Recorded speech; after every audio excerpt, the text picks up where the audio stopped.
Hello, college football fans, and welcome to episode 163 of College Football Throwdown. I'm your co-host, Alex Schmitz, and today I'm joined as always by my dad, Peter Schmitz. Hello, college football fans and Husker fans. Hello. We are a father-son duo here to talk about college football by college football fans for college football fans.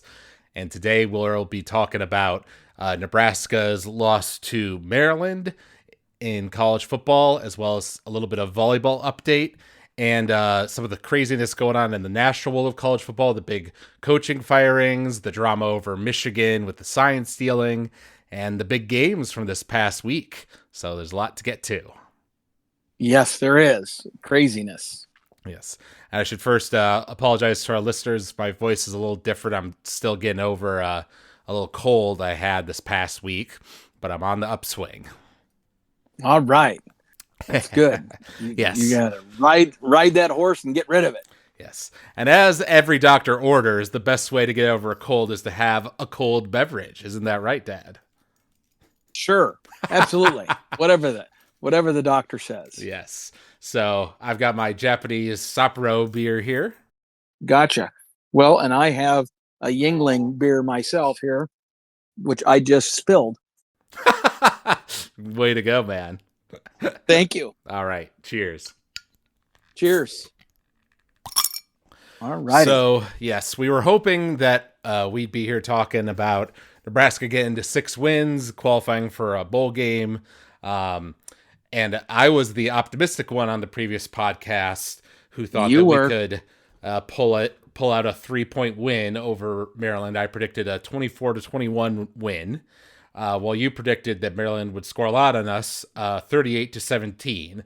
It didn't quite go the way either of us expected, and that it was a much lower scoring game of 13-10, which Maryland narrowly won over us. In a game that was, kind of a mixed bag, right? Because on the one hand, you were detailing on the previous podcast how Maryland was a particularly bad matchup for us, how their quarterback, being a good thrower, could really put up a lot of points on us. And our defense stepped up to the challenge. And even though they did give up some big plays, they also got several turnovers and had some really crucial stops, to keep them to just 13 points. But of course, it was the offense and the quarterback situation which came to bite us in the butt yet again. Exactly. If you had told me, Alex, before this game that Nebraska was going to hold Maryland to 13 points, that offense, those great wide receivers, that outstanding quarterback, to 13 points, I would have said I was wrong. Nebraska won. They deserve the victory, and congratulations to Nebraska's defense for overperforming my expectation for sure. And then if you add into that the fact that we had whatever it was, 5 turnovers. Yes. I would have said, oh my God, we got absolutely, woodshedded, right? That's a woodshed score with 5 turnovers, but it wasn't. Now, part of that was because, frankly, Maryland played poorly. Right. I mean, I'm sure their coaches are looking at it and saying, oh my God, how did we win this football game? How did we play this badly and still win? Right. So I'm sure they're feeling that as well. Right. Well, and one trend from last week that we did see continue, which I appreciated, was that we were very low on penalties. We only had one for 15 yards. Of course, it was a critical one right at the end of the game. But compare that to 10 penalties by Maryland for 92 yards. We certainly won out in that regard. And then, as I mentioned, we forced 3 turnovers from them. So if we didn't turn it over 5 times, you'd think if your defense forces 3 turnovers, you should usually be able to win that sort of game. But unfortunately, Heinrich Harburg turned the ball over and then later got hurt, and he was out of the game with a sprained ankle, which called up Jeff Sims to be our replacement. And we were kind of wondering, okay, maybe he should get his chance. We've discussed that in some of our earlier podcasts because he is, in his abilities and what he's shown on film, a better thrower than Harburg. And he did have a couple nice throws in this game, but he also showed his propensity to turn the ball over, especially a sequence where he turned it over on the first play of 2 consecutive drives. And so at that point, his mental game seemed to be totally shot. And so the coaches gave the third string quarterback Chubba Purdy a try, who we've barely seen this season. And he actually put up a great effort and marched the ball down the field. And it looked like we were about to score a touchdown. And if not a touchdown, at least 3 points. But of course, we had to cap that off with a interception as well. So even what seemed like our perhaps triumphant moment to win the game didn't come through. Right, exactly. And kind of an amazing set of circumstances that we find ourselves in for really the 14th time in a row, 14th season. It just seems that long since we have had a quarterback that was capable of running the offense that our team was trying to run. We have not had a quarterback that had a skill set that matched what we want to do, or what our various offensive coordinators over 3-4 coaches, and we find ourselves in that situation again where we don't have one quarterback, not one, on our whole roster that is capable of doing what we need a quarterback to do. And if we had a quarterback that literally just was able to be efficient with the basic stuff, they wouldn't have to be exceptional, just basic, then we would have a much better record. Yes. No, yes. Many Nebraska fans are wringing their hands and, frustration at the fact that, we went after Jeff Sims, as our transfer guy when he was the quarterback with the most turnovers in the country last year. And now we are the team with the most turnovers this year. We extended our lead in that particular race this past week. If you want to call it that. But you linked me to a YouTube video which correctly pointed out that, if you look at the quarterbacks who are in the transfer portal at that time and who had a realistic chance of going to Nebraska, right? Like obviously the really good ones were not going to choose us. So when you look at it from that perspective, Jeff Sims on paper didn't seem too rough compared to the competition, right? They also had their fair share of problems. Absolutely. I was thrilled. I'll be honest with you. I was thrilled when Jeff Sims made the decision to, come out of the portal from Georgia Tech and choose Nebraska. I mean, I was very happy, and I thought this will be a great guy that potentially could be our starter, but certainly could be a good, create a competitive room for that quarterback room, which at that time still had Thompson and Smothers, right? So it had some other quarterbacks who had started for Nebraska, and we could look at and say, okay, we got some options here that we can choose among, right? But then it didn't work out. Obviously, Thompson left, Smothers left, and then Sims became the de facto choice. Now, some are going to say, well, Sims was already the choice. No, I don't think so. I genuinely believe that Sims was in the driver's seat. Yes, Sims was going to start the beginning of fall camp as the number one quarterback, but Thompson still had a chance during fall camp to win that job back.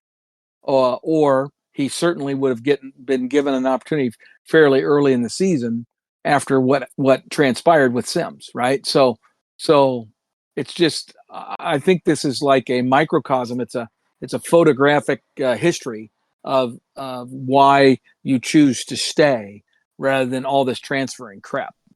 Right. And one thing that was interesting, if you look at the stats, despite the fact that we lost the game, we almost equaled them in terms of number of first downs. The total yards was 269 to 382. So, we did move the ball on them in certain moments, and we controlled the time of possession. We had the ball for 46 minutes, so quite a bit more than them. And in terms of our percentages of running to passing, we ran it 40 times and we passed it 21 times. So it was pretty even, Yep. 2/3 split. But of course, I know your contention is the choice of when we chose to pass it in those situations. That's kind of your critique of Marcus Satterfield. Yes, exactly. I think it's the set of circumstances and looking beyond trying to balance your offense or to be a, 2/3 run, 1/3 pass. All that kind of crap means nothing when you're scrambling, when you're basically like fighting to keep your head above water, right? Get to that 6 wins, build yourself with some success, then you do whatever it takes to win. And what the balance of run pass is irrelevant, right? What you do is what you have, what puts you in the best position to win.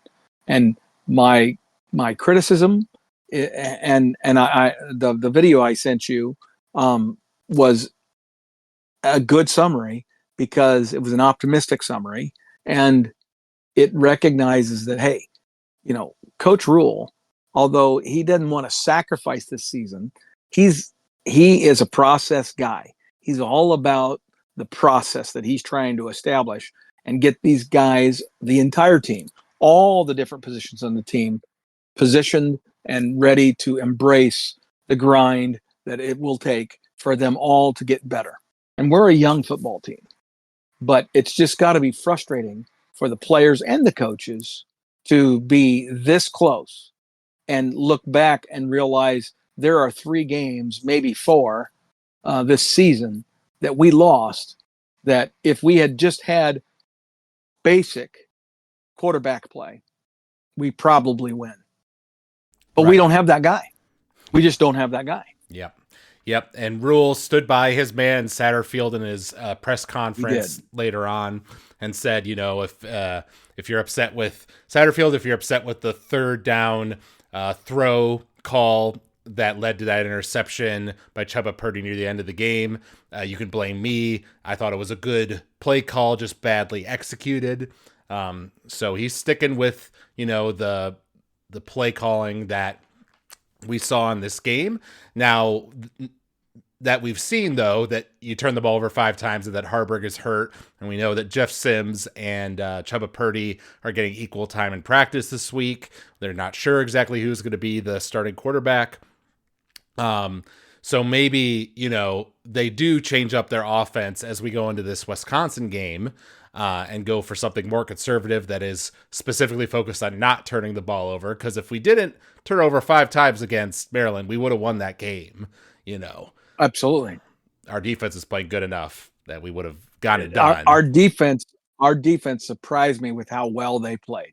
They still gave up a couple of critical key plays at key times, and that's the other thing I'm going to tell you is that inevitably you have to anticipate and plan that Nebraska's defense is always going to give up some big plays late in a game, and the reason for that is twofold.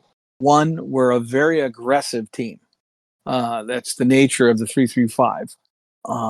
And as a result, it's high risk, high reward. And over the course of a game, a lot of times that can kind of play out in your favor, especially if you have a good coordinator who knows how to organize and call the right plays at the right times.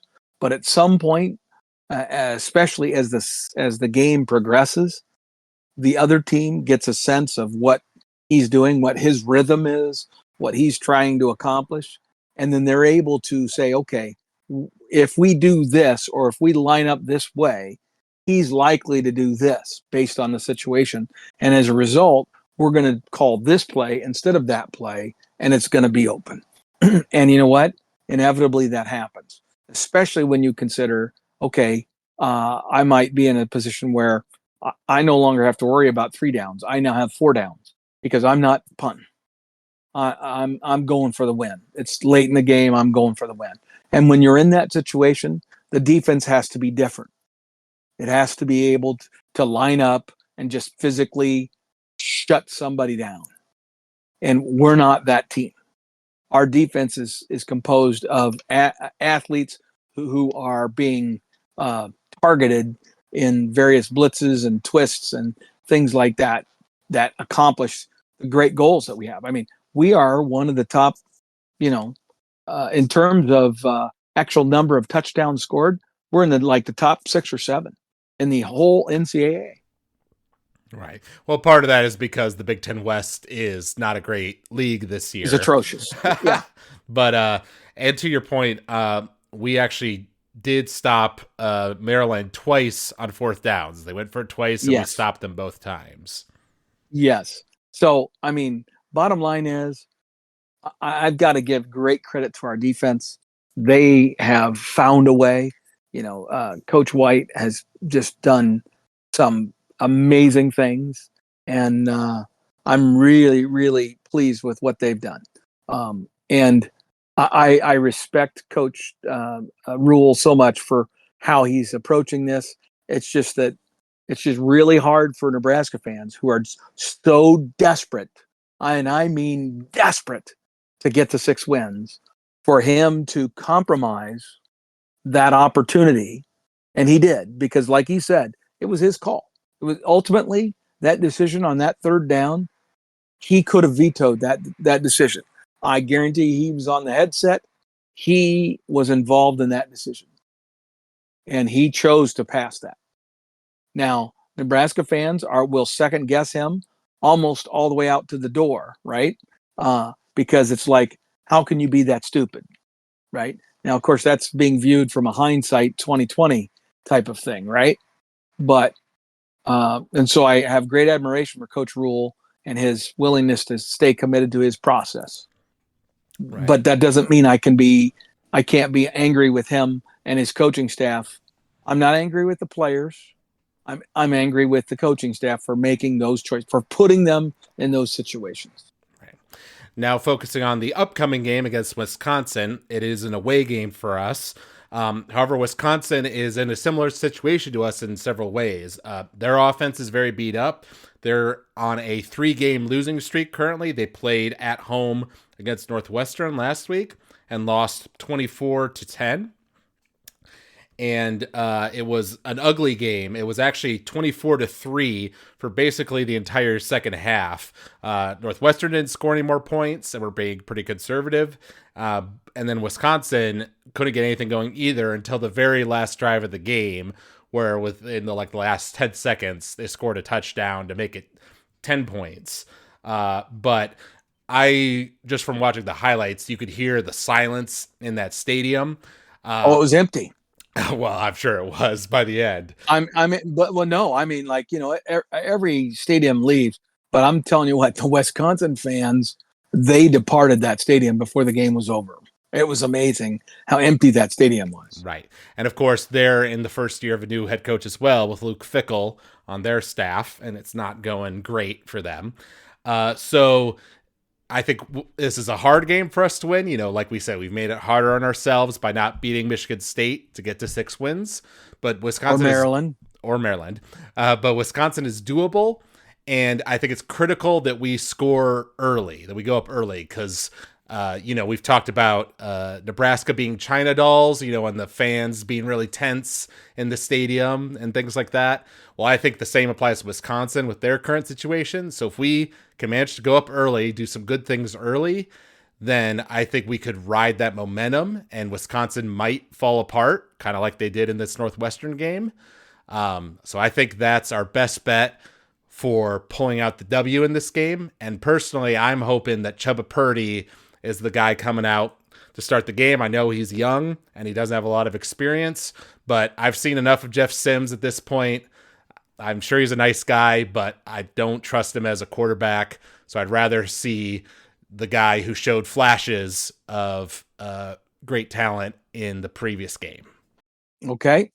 So there's a couple of things that I will throw into this mix. Number one, I'm going to kind of maybe work backwards a little bit and hope that I can remember all the points you just made. Number one is that, Heinrich is clearly recovering from an ankle injury. It's pretty significant. So he was able to take some mental reps, but he wasn't able to do a whole lot on Tuesday in practice. So I'm not sure if he's going to be our guy, right? He might be quote quote available by Saturday, but I don't think he's going to be our starter. So it does come down to Jeff Sims or Purdy. Purdy, you need to understand, also has an injury that is going to require surgery as soon as the season's over. So he is playing through that injury and trying to hold himself up.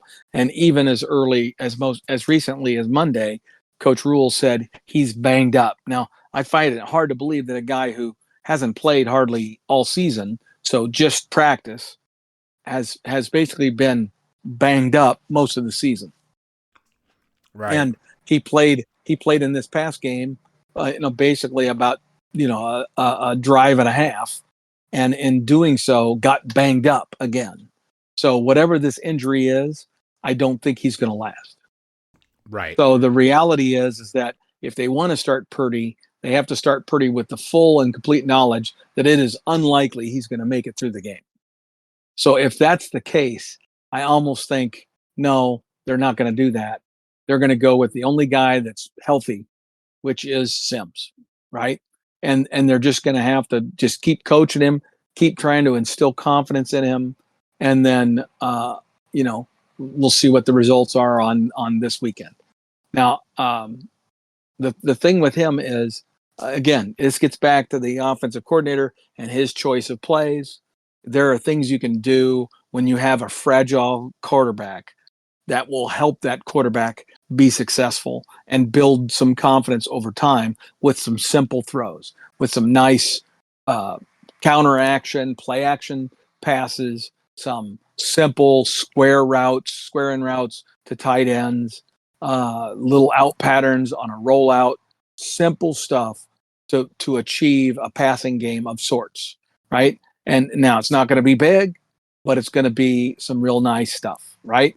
And then in doing that, you build the confidence. The rest of the time, you need to talk to him about his mechanics for handing the football off and for doing the basic stuff that he's supposed to do as a quarterback.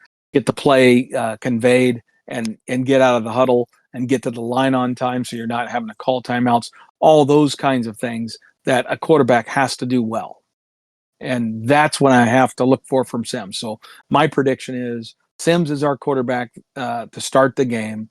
Purdy is available if needed because he is basically injured, waiting for the season to be over to get a surgery. So the bottom line is Sims is our guy. Okay. I see your point, and I also saw those comments from Rule about Purdy being banged up. So that is a concern for me, especially Wisconsin, right? We know they've got a salty defense, and they will get some hits on the quarterback. But and also, of course, two of Wisconsin's best players who've been out most of the season because of various injuries, Allen, their running back, and Mordecai, their quarterback, are both back and available for the Nebraska game. I want to say both of them played last week. They did. They finally got back last week. So now they've had a week to practice and etc. But my point is both of them have been injured and on the shelf during many of these losses that they had until this past week. I will concede. But the bottom line is Mordecai is a real player. And if he's starting to feel healthy again, he's a difference maker for them. Allen, as we know from last year, is a stud running back. And if he's healthy, he's dangerous. And it just irritates me that everything always lines up for Wisconsin. All their players come back for us. They get the best time slot. They're going to get a night game at Camp Randall, which is going to be rocking and just obnoxiously loud because it's a night game, and those guys and those fans are going to have all day to get sober, get sloshed and geared up to scream and holler. Now, what you said, Alex, is so true that if we could have some success early, like Northwestern did, and take that fandom, take that audience out of the game, that would be huge. But we haven't been able to do that. Yep. Yep. Well, I mean, there have been sometimes in this year, I would say, where we have had like a good drive early in the game, and then we would like struggle to repeat that Mhm. success, later on in the first and second quarter. Exactly. There was one game where we were able to go up 17-0. We should have been up 21 or maybe even 24-0 at halftime. That's the only game where we did that. Right. But I'm going to go ahead and give a prediction that it's going to be an ugly game, a low scoring game, because that's the trend with us. And I think we need to keep it low scoring for us to win. So I'm going to say that we win 17-13 over Wisconsin. Wow. I love your continued optimism. God bless you. I tell you what, you know what? Nebraska's got to prove it to me. They've just got to prove.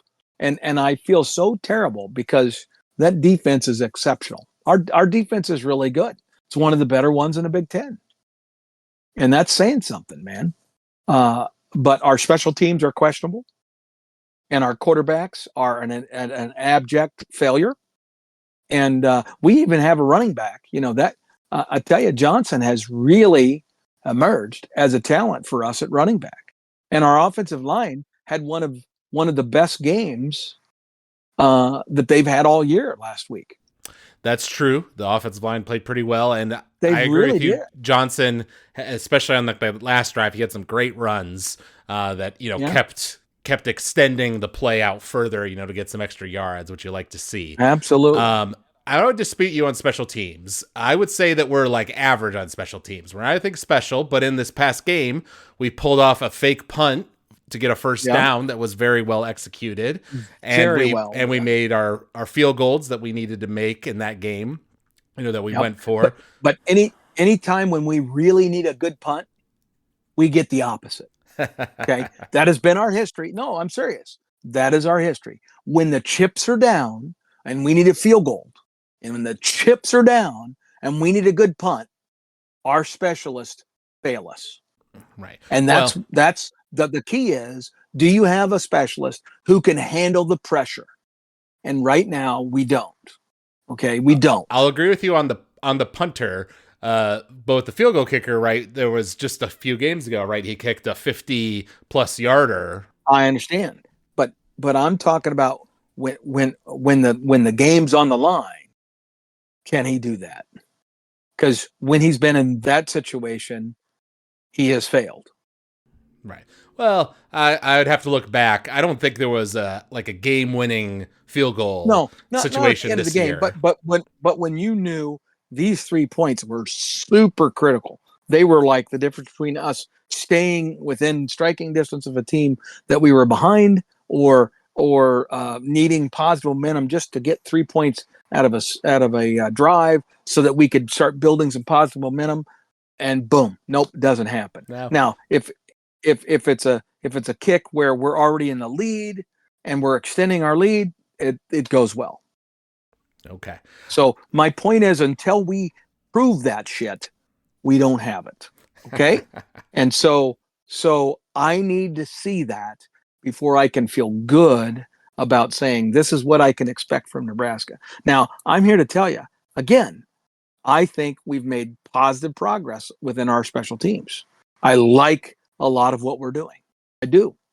We just don't have the personnel who are up to the challenge fully at this point. Our kicker is a freshman. He's going to get better. He's going to build his confidence, his leg strength, and his consistency. I would expect all those things to improve as he progresses through his career. So those are all good things. I want desperately. You have no idea. Well, you just don't, because you do know that Wisconsin is my alma mater, and I'm sick to death that my what do I want to say? My lifelong fandom of Nebraska football has had to take a second seat to those guys in every damn sport that exists under the sun. And I'm sick of it. And I want more than anything for us to win. Right. Okay. Okay. But we're not gonna. Well, I'm afraid that we're going to see Mordecai look great. We're going to see the running back, Allen, look like his old self. And we're going to probably see about a 10-point loss. So I'm going to say 28-17, Wisconsin. And I just did a quick look through. So in the Northwestern game, they kicked a field goal earlier in the game, and then we came down in the first quarter and kicked a field goal to tie the game 3-3. So there, Tristan Alvano did what you said, and we were not up, and he kicked a good field goal. I'll admit, I looked at it the other times, and we were up in the game on all those other field goals. Right. But there's one time, so there you go. One time, right? There's one time. Well, and I don't mean to. I'm not saying that to browbeat Tristan Alvano. He kicked, like you said, he's kicked a 50-some yard field goal. Guy's got a great leg. He's got a great future. I'm excited that he's our kicker. I think he's going to be great one day. But he has not demonstrated the ability to be clutch and to be consistent when we need him to be. Okay. And that's where we're not where we want to be. And until I can see that consistently from our team, I can't be confident that it's going to happen. See, now if I'm Michigan and I've had one of the best punters in the country for 4 or 8 years, because we've been able to recruit great punters year after year after year, that then I can go into a game believing that my punter is always going to do a good job, because it's the way it always is, right? And that's the way I felt for literally 35 years following Nebraska football, because we always had great kickers and punters. Always. It was never a question. I didn't have to worry about that part of the game. Right. And now the last 20 years I have. So. Yes. All right. So we've made our predictions for the Wisconsin game. Yes. Switching over to Nebraska volleyball real quick. The girls played 2 games this past week against Northwestern and Illinois. Won both of them 3-1. You don't want to be giving up those sets, right? And some of them were closer than you would want. But the bottom line is they retained their undefeated record, and they're going into a tougher week this week with Michigan and Iowa on the schedule, with, of course, Wisconsin waiting for them the following week. So that's the big one. But I'm hoping that they'll be able to go into that Wisconsin game undefeated, and we'll get another huge Titanic matchup. Right. That is the hope, and certainly that is the expectation from everybody exterior to the program. But I can tell you that from because I watch it pretty closely, I guarantee you Coach Cook is not real thrilled with where his team's at right now. He knows that they have not improved, and if you're not getting better, you're getting worse, right? And we have shown, I think he used the term, we have been exposed in this last game. And what he means by that is that there are elements of our game that used to be viewed in a very positive way by not only our own team, but by opponents. Like opponents were like, wow, we're going to have to overcome this. And those things are no longer a clear strength of our team. We've lost some stuff there along the way. Now we're such a gritty team that we have found ways to win. We have just enough athleticism that we overcome all these opponents.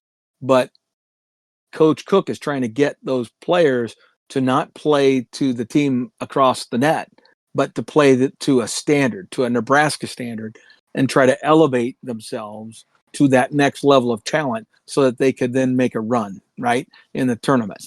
And right now he does not see that.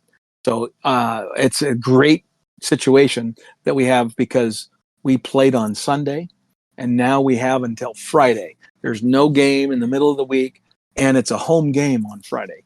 So there's no travel or anything like that. So he has a training block, if you will, that he hasn't had for a few weeks now. And that is huge for him. So I think he's going to work the team very hard this week. I mean, very hard, and demand a lot of them. And they're going to try to go back to their fundamentals.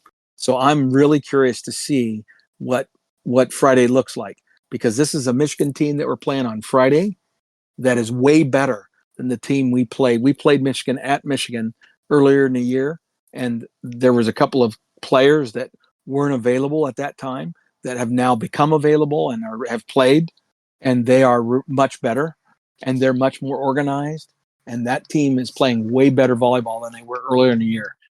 So this Michigan match on Friday is critical for Nebraska because they could easily lose it. They really could. If they play like they have in recent weeks, they're going to be in another one of these battles just to get a W. Now, if they've focused and really enhanced their kind of reestablished the training regimen and what I want to say, those basic core skills, then it might be a clean 3-0 sweep and we move on. Then we play Iowa on Sunday, which is an away game, but it's at Iowa. It's a sellout, I understand.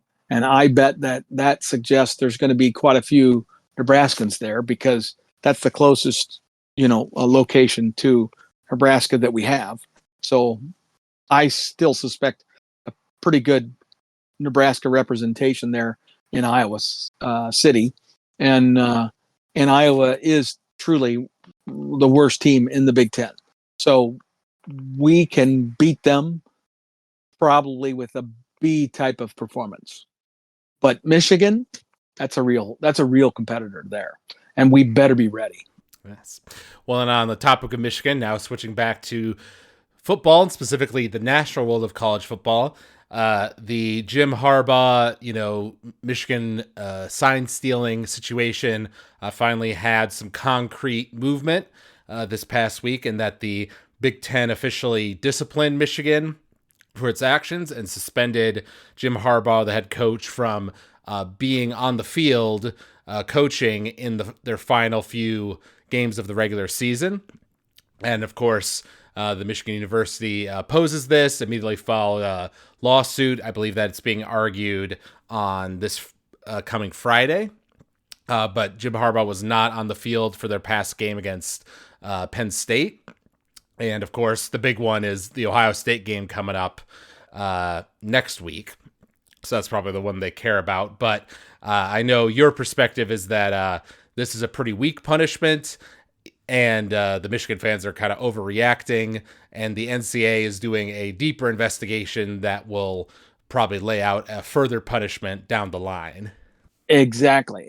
And I got to give it to Michigan's PR and legal teams because they've done a pretty darn good job of basically using distraction and what about this, what about that kind of approach to dissuade people from making the conclusion or drawing the conclusion that this is an obvious circumstance. Here's the thing: Michigan has never denied that they were doing it.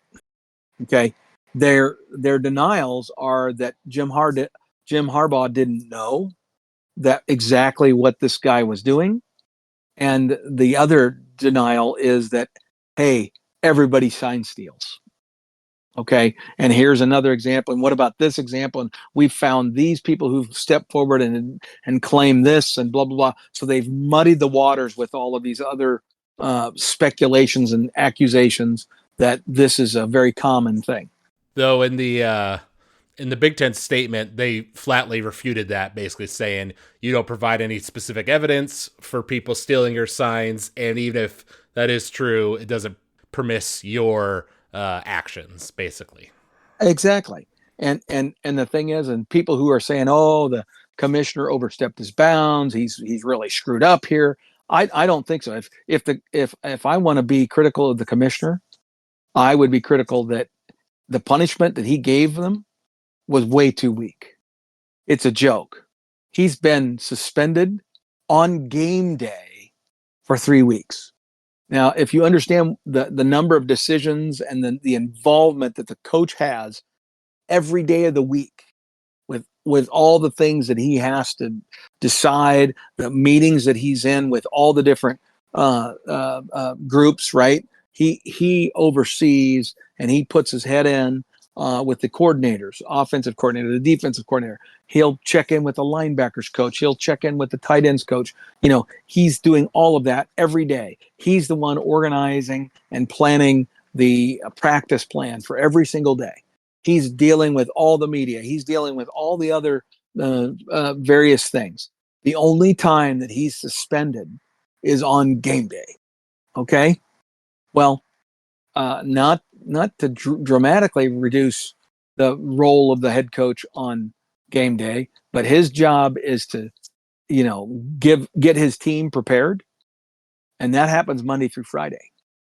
I mean, Saturday he makes fewer decisions than any other day of the week, and so that is the day that you can afford to have him gone and still hardly miss a beat. So all these people who act like this is some major punishment, they don't have a freaking clue what they're talking about. Not to mention that in the modern day, right, I'm sure he's texting somebody on the staff, watching the game Yeah. live and things like that. Yep. Certainly that, again, is not illegal within the structure of the punishment, right? So if he wanted to, he could. I don't know if he's doing that or not, but he could do that if he was so inclined. Right. So this punishment is an absolute and abject slap on the wrist that means nothing. Now, I get why the commissioner of the Big Ten did that. I think he did that because he had some angry people at the gate who were trying to make sure that Jim Harbaugh and Michigan were held accountable in a timely fashion, knowing that whatever the NCAA process happens, it's going to be too late, right? The players and the coaches associated with this football team, and frankly, last year's football team, which was very successful and played in the college football playoff last year, those two teams were clearly the teams that were most benefited. They're the ones that benefited from this scheme than any other groups, right? So why would you wait to punish next year's team after this has been decided and this whole system has been dismantled? Those players, that team, that set of coaches, they're not the ones that did it, right? Like, that's a different group. This is the group that needs to be punished. But the NCAA cannot move that fast. They can't complete an investigation fast enough. So Big Ten commissioner chose to do it on his own. Right. Yes, I agree with your assessment in general. So I think it was good that he did something. We'll see how things continue to play out from here. Exactly. And he did leave the door open for more punishment, which I think was wise. Right. Then we got a bunch of coaching news this past week as well, in terms of sudden firings and openings and things of that nature. The big one, of course, being that Jimbo Fisher at Texas A&M was fired. He has a $76 million buyout in his contract, so he's walking away with plenty of cash. And ironically, it's coming off of a game where they crushed Mississippi State 51-10. Now they are currently sitting at a 6-4 record. So it is, not been the sort of year that they've wanted. The SEC Shorts YouTube channel put out a funny skit about the whole Jimbo thing this past week, which I liked quite a bit because, at the time it was a huge contract when he was hired, and everyone was like, oh, he won a national championship at Florida State. This is going to go so well. But his final record is 45-25 at Texas A&M, which is way above 500. Yes. Okay. So Texas A&M, little note for you. You're not in the Southwestern Conference anymore. You're not in the Big 12 anymore. You're now in a real big boy league. You're in the SEC. And if you're 45-25 during a coaching tenure, and year in and year out, your coaching staff is successfully accumulating top 10 talent in recruiting, you might want to ask yourself, what can we do to support and guide and maybe coach this current staff, improve their weaknesses such that they become more successful over time, as opposed to burning down the house and starting over. Right.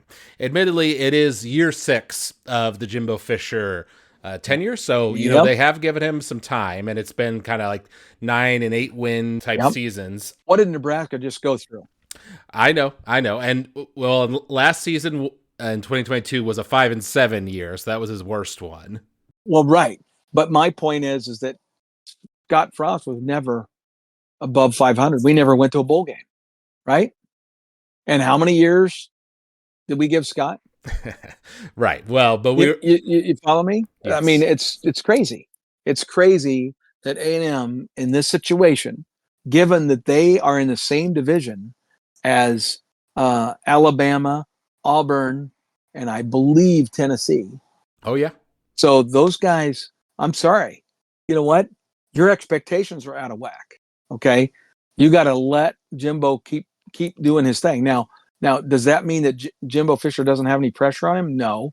Does that mean that he shouldn't have to be making some improvements, whether that be, making some changes within his staff, or maybe getting some of his current staff members to have some heart to hearts to say, okay, these are areas of our offense or defense that are unacceptable and need to be addressed immediately, whether it be personnel, i.e., recruiting, or how these people are performing and therefore coaching. I mean, there's things you can address short of firing the whole lot of them.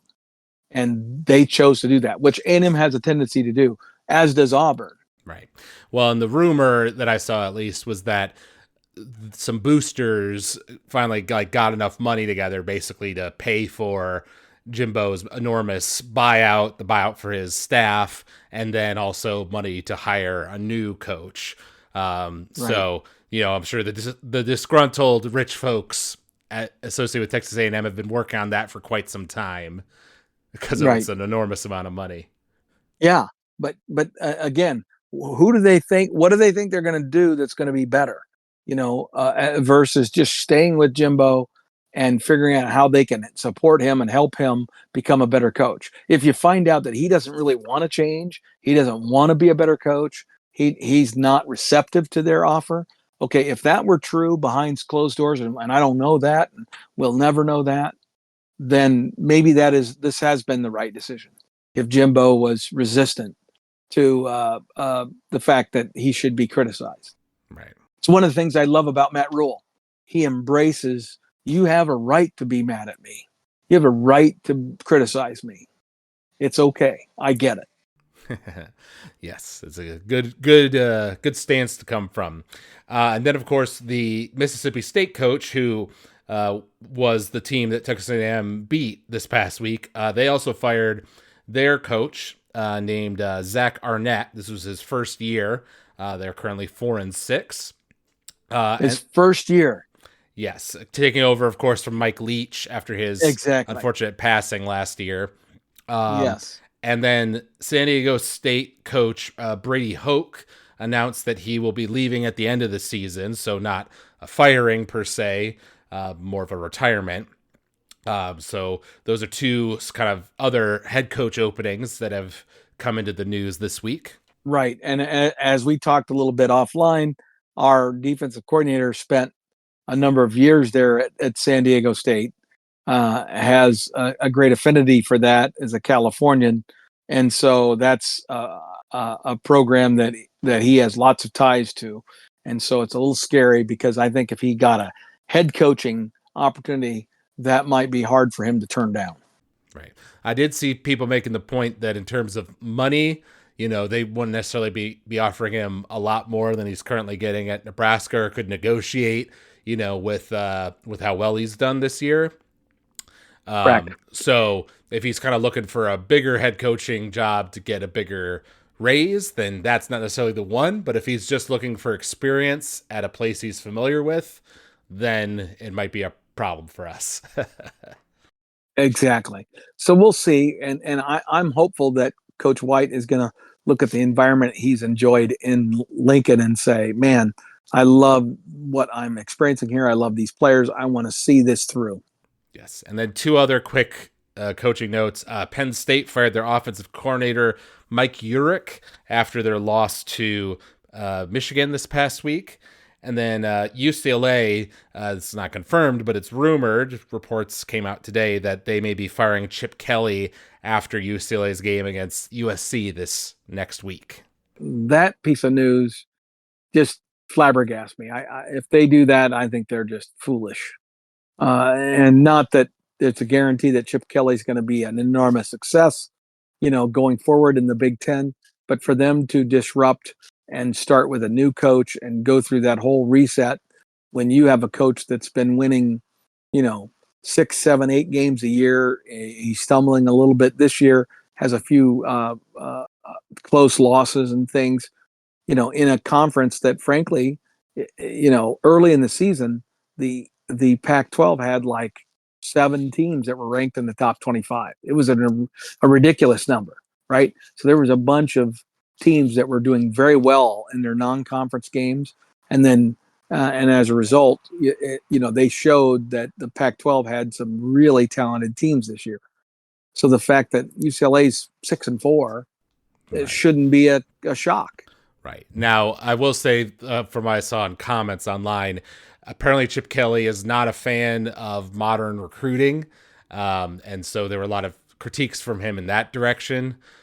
So, if you're not recruiting great, and then also you're, well-respected offensive capabilities aren't really showing themselves on the field, I can see why you would want to move on in year 6. Once again, this is the 6th year there at UCLA. Yeah, and that is true. If it's demonstrated that the talent pool of the team is diminishing over time, unlike what was going on at A&M, where they were consistently getting top 10 ranked recruiting classes. If UCLA wasn't getting that, that is definitely something that makes it a little easier for you to make that separation and start in a new direction.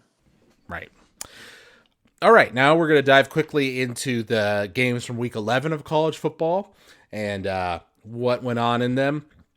The big one, of course, was Michigan-Penn State, which we gave a prediction for. I went ahead and said that Penn State would pull out the upset and win 27-24. You said that Michigan would win 27-21, so our scores were pretty similar.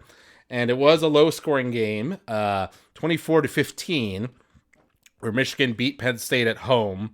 And Michigan really got up in the lead and then just ran that ball over and over again, running out the clock in the second half. Apparently, they only had 2 completed passes, I want to say, or 2 attempted passes in the second half, and they ran it 26 times in a row.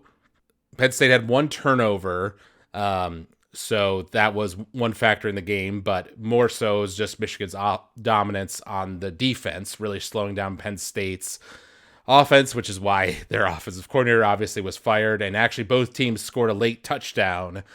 So it was really closer to, would that be, 17-8, was the score for a lot of the game. Right. Exactly. Yep. It was typical classic, November Big Ten football. And slobber knocker, as they call them. Yep. And then also Oregon USC was this past week. I predicted that Oregon would win 52-31. Well, you predicted a little lower scoring of 45-28. And the final score for that particular game ended up being 36-27. So lower scoring than either of us thought. A bit of a close game, although from watching the highlights of that one, Oregon was up quite a bit. It was 36-14 early in the fourth quarter, and they had really kind of dominated the game. They showed off their speed of their players and had gotten a lot of sacks on USC and stuff like that. But then USC kind of started to make a comeback in that fourth quarter, and I believe Oregon had a missed field goal as well and 13 penalties, which certainly would hold you back. Yeah, absolutely. Absolutely.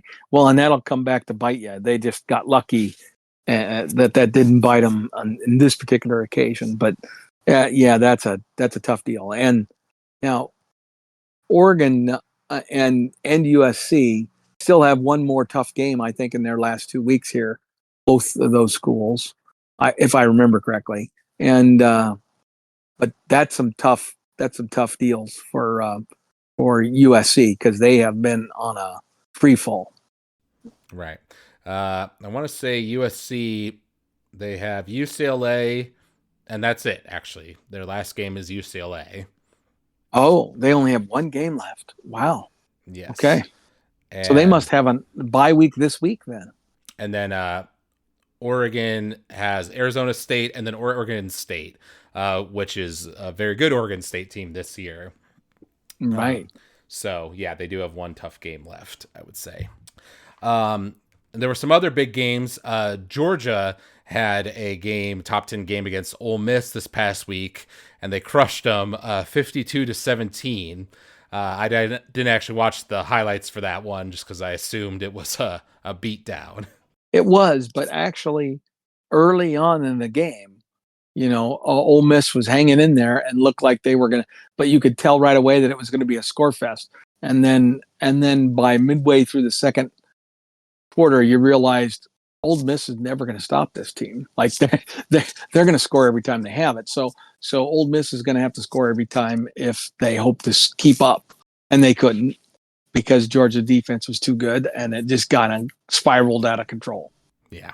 Probably the single craziest upset this past week was UCF going up against Oklahoma State, the Oklahoma State team Right. who just beat Oklahoma, right? Their best win of the season. And then they travel to UCF, to Florida, and get absolutely steamrolled 45-3, which is this is a UCF team that I think was on like a 5 or 6 game losing streak, has not played well at all this year. But Oklahoma State was 4-1 on turnovers and gave up a lot of big plays to UCF's talented players. Right. Well, I tell you what, and this is just classic Oklahoma State, right? Every year they do something like this. They have a couple of big victories where they just look like they could be the best team in the Big 12, and then they lay an egg. And this is the classic Oklahoma State. That's definitely true. And then this was an exciting one: North Carolina versus Duke, an in-state rivalry. Yeah, I watched that one. Yeah. Oh yeah, it ended up going into double overtime with North Carolina narrowly winning 47-45. Watching the recap of that game, really North Carolina should have been able to close it out in regulation. They had 6 total field goals in the game, and Duke kind of started to make their comeback in the fourth quarter. But there was a lot of late scoring. 17 points were scored between the two teams in the last 2 minutes of regulation, which led to the overtime situation. So pretty exciting game for what I saw. I would agree with you. It was an exciting game. I'm kind of bummed. I said to your mom that I wish I had told your sister about it and encouraged her to go to that game because she's within 15 minutes of Chapel Hill and probably could have gotten a ticket. But it was a back and forth game. I didn't start watching it until late in the fourth quarter. And at that point, Duke had the momentum, right? So I thought, oh my gosh, Duke's gonna win this thing. And like you say, they didn't. And then in the overtime, it was just kind of back and forth, and it was who's going to make a mistake or make a big play. Right. And then 2 of the top 5 teams in the country had close games this week. Florida State beat Miami 27-20, and Washington beat Utah 35-28. So both victories for them. They're holding on to their undefeated status, but a little too close for comfort. Yep, I would agree. And particularly that Florida State Miami game. I mean, you always know that those are going to be, throughout the record kind of mentality. But I really thought Florida State was the better team based on the record and the trajectory of the two programs. But Miami put on a lot of fight into this one. Yeah. Well, in that Washington game was particularly interesting. Utah was actually up 28-24 at halftime. So in the whole second half, Utah only scored, or actually they didn't score again in the second half. They were stuck at 28 points. And Washington actually had a pick 6 that the dude was running back, and then he drops the ball literally 2 yards before he's in the end zone, and the ball's just spinning there, not at the goal line, and the refs call it, Utah ball, and Washington proceeds to get a safety on them. So it was like, it was a big brain play for us to just get the safety for our defense to get another big play. Just kind of odd to have your defense give up 28 points in the first half and then shut them out in the second. You don't often see that. That's true. That is true. And that's why I'm very curious about Washington as a team as we go forward. Um, and I wonder if that behavior, what their scores were like and what their performances were like, whether that hurts them in that committee room with the CFP. Yeah. And last game we'll mention here is LSU versus Florida. LSU was expected to win that one, and they did, 52-35. And talk about Heisman watch. LSU's quarterback is now on everybody's radar if he wasn't before. Jaden Daniels is his name. LSU had 700 total yards in that game, and he threw for 372 yards and ran it for 234. So Wow. he had basically 600 of those 700 yards were him, obviously including the receivers who caught those passes and everything. But a true masterclass performance from that kid, showing that he's a real dual threat guy that can beat you with his legs as well as his arm. Now LSU, I think, will be held back in that they already have 3 losses, I think, this year. Yep. So, the team overall isn't as good as the competition he'll face in the Heisman, but he is an individual player, I think, is definitely going to get a lot of consideration. I would agree, and there's not a slam dunk obvious leader at this point, and which is why a singular performance like that by him is so impressive and gets so much attention. I'd be curious what the rest of their games are like, and whether he's able to rise to those occasions and just play well. He didn't have to do what he did. I mean, that's ridiculous what he did, but if he performs very well, then I think that'll keep him right in the thick of that Heisman race. Well, we want to know what their last game of the year is. Texas A&M. Okay, which that could be a game where they could run it up on them, right? Because they're going to be in disarray. Yes, you would imagine so. So now this week, there are a few big games. Not as many as last week, but of course the final week of the season will be chock full of all the big rivalry games and Michigan, Ohio State, and all that fun stuff. But we did want to predict Washington versus Oregon State. Oregon State is the home team, which I think gives them a bit of an edge. And I think I even saw that they were like a 1-point favorite by some of the bookies, because they've had a good season. And Washington, looked kind of shaky against Utah. Was ranked 18th in last week's rankings. So could be a scary one, but I think Washington will manage to pull it out. I would agree with you. I think Washington is the superior team. But again, their home field is not nearly as rabid as a lot of other places could be. So I don't think that represents as big of an advantage for them. I think Washington wins it, and it's not going to be all that close. I think it'll be 14 points or more. Okay, well, what is your score then? Gosh. Okay. So let's do 35-17. Okay. I think I'll go a little higher scoring, and I'll say they win 42-31 over Oregon State. Okay. And then kind of a similar matchup, we've got Georgia versus Tennessee. It's a home game for Tennessee, but Georgia coming off of that big win over Ole Miss. I think you've got to give them the nod, even though that Tennessee crowd will certainly be more of the rabid type. I would agree. I in this case, I just think that Georgia's going to be ready to dominate, and Tennessee, which of course has had struggles this year, is going to struggle to face that Georgia defense, especially. Right. Well, and I should mention they had to play Missouri this past week. And got smoked by them 36-7. It was at home for Missouri, but all the more reason I think Georgia could dominate this one. Absolutely, I agree with you.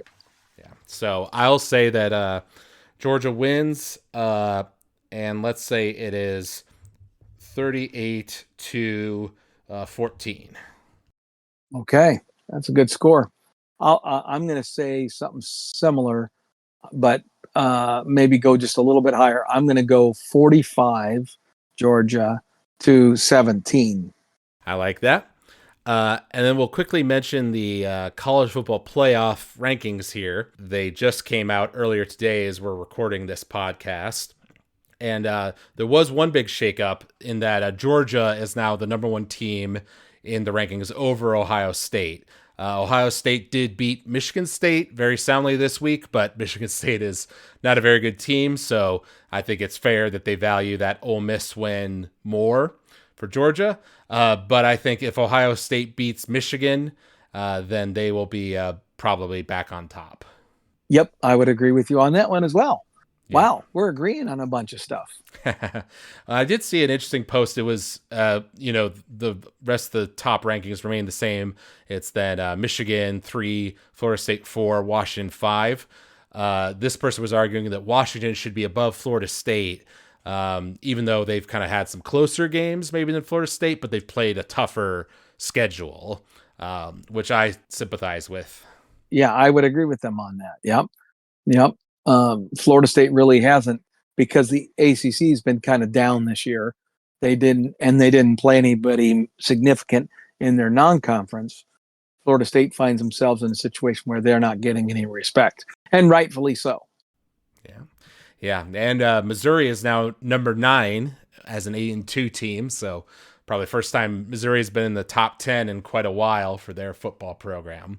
Yes. So we'll keep an eye on that as things evolve this week. Even though I said there's not a ton of big games, there's always surprising upsets in these kind of quieter weeks. And we'll see how things shake out, as we get into the meat of the playoff discussion. This will be our last year with it as 4 teams. So we'll enjoy this experience. Right. And it's going to be a challenge for them, because I think they're going to end up with a bunch of teams that are all very similar in record. And they're going to actually have to figure out who played the tougher schedule. Yeah, and I think the Pac-12 teams have a good argument this year, because the Pac-12 has been full of a lot of talented teams. I would agree. That's absolutely 100% true. They've been left out of the top 4 quite a bit over its existence. So this is kind of their revenge match, I guess you could say. Just before they die? Yes. Quickly on that point, I saw another little news piece that said that Oregon State and is it Washington State, the 2 that are remaining in the conference, that they won their court battle, basically saying that we control the board of the Pac-12 because we're the only one that didn't leave. The only ones left. So I was happy to see that. I am too, because I hope they just basically say, all you guys, you're going to pay your penalties to the Pac-12, and we're going to take all that money. We're going to get a windfall from all you jokers, and we're going to take all that money and we'll distribute it among the 2 of us. And then in the meantime, we'll find another conference, but we're going to take a huge payday. Right. Yeah. Yep. Which I'm sure they could use, because they won't be getting the Pac-12 money anymore. Exactly. Yeah. All right. Well, this wraps up this week's episode of College Football Throwdown. We hope you out there enjoyed listening to this one. You can reach out to us at huskerpete13@gmail.com. You can also search for us if you search for College Football Throwdown on Apple Podcasts or Spotify. You can leave us a rating or review there. We always love hearing from the fans. So thank you all for listening, and thank you for joining me for this episode. And until next time, go Big Red. Go Big Red.